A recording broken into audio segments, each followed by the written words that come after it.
Hello kabuakak! Happy Tuesday morning! Ayan, mukhang untag suman nga baligya ni James Nap. Lami ang suman guys, mga Junakis. Sige kita baligyaan ni James Nap ani ba murag makapalit kita pa. Hurot na imuha kiyan. Oh, hurot ng ilaso. Ayan, with kape and suma ni James Nap. Nagabaligya yun na siya everyday for 10 pesos only. Ayan, so sa gusto magpalit, order mo kang James Nap.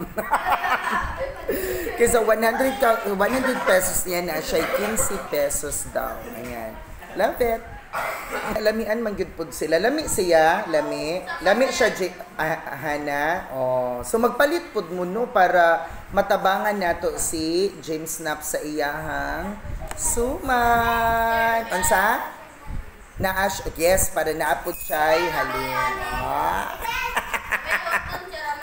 Correct. Oh, diba? Ana gyud bata pa madiskarte na businessman na. Mindset ba? Love it, mamauta!